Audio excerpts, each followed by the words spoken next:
Нийслэлийн иргэд дунд такси үйлчилгээтэй холбоотой санал хүсэлт их гардаг. Тэгвэл өнөөдрийн байдлаар нийтийн тээврийн бодлогын газартаа гэрээтэй 5 аж ахуй нэгжийн 229 такси өдөр тутамд үйлчилгээ үзүүлж байна. Энэ нь 1.7 сая иргэн амьдарч байгаа Улаанбаатар хотод хангалтгүй тоо юм а. За иймээс цаашид стандарт хангасан таксины тоог үе шаттайгаар 2000-аар нэмэгдүүлэхээр төлөвлөн техник эдийн засгийн үндэслэлийг боловсруулж байна. Нийслэлийн хэмжээнд иргэдэд үйлчлэх стандарт хангасан такси хүртээмжтэй биш байгаагаас иргэд хуваараа энэ үйлчилгээг үзүүлдэг. За гэвч энэ нь зорчигчийн аюулгүй байдалд эрсдэл өндөр. За 2025 он гарсаар такситэй холбоотой 60 гэмт хэрэг бүртгэгдсэн байгаа юм. Харин иргэдийн зүгээс дараах хүндрэл үүсдэглээ. Яг оройн цагаар болвол явахдаа бол ихэвчлэн бүр орой мороо бол юу ядгүй штэ.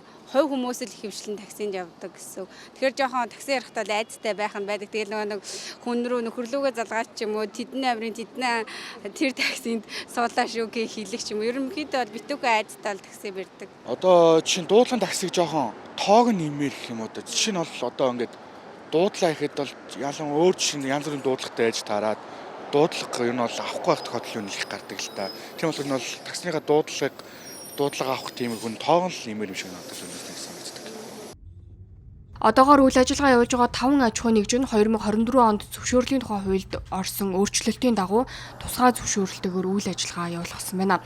Стандартын шаардлагыг авч үзвэл тээвэрлэгчид тавих шаардлага, такси үйлчилгээг гүйцэтгэх жолооч, мэргэжлийн боловсон хүчний чадвартай байх, холбогдох хууль тогтоомж стандартаар тогтоосон шаардлагыг хангасан таксийн зориултын суудлын автомашинтай байх, тээвэрлэгч нь жолооч нарыг нэг загварын дүрм тувцаар хангасан байх гэсэн шаардлага тавигддаг бол таксинд тавих шаардлага нь таксийн таних тэмдэгтэй байх, таксийн бүхээгт байгууллагын нэр, жолоочийн өнгөт зураг, овог нэр, автомашины улсын ба гаражийн дугаарыг бичиж зорчигчдод харагдах газар хөлгөөнгүй байрлуулна, таксины салхины шилэнд гэрлийн нэвтрүүлэх чадварыг бууруулах наалд наахыг хориглоно гэж заасан байна.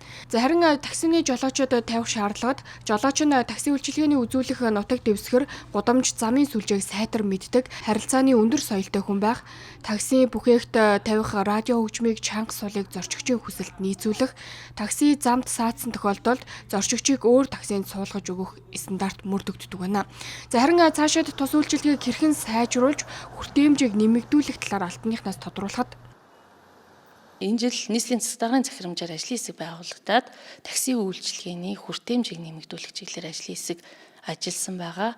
За тэгээд одоо удахгүй эрдийн хурлаар батлуулаад такси үйлчилгээг сайжруулах тэзүү боловсруулсан энэ батлагдаад цаашаага төр хувийн хөвшлийн түншлэлээр энэ үйлчилгээг сайжруулах боломжтой байна гэж төгссөн байгаа.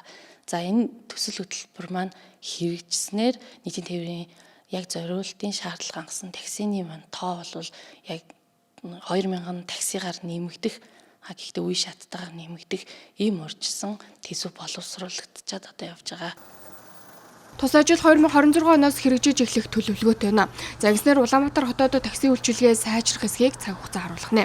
Харин тус үйлчилгээтэй холбоотой гомдол мэдээллийг 744040 гэсэн утсаар авах боломжтойг хэлсэн юм а.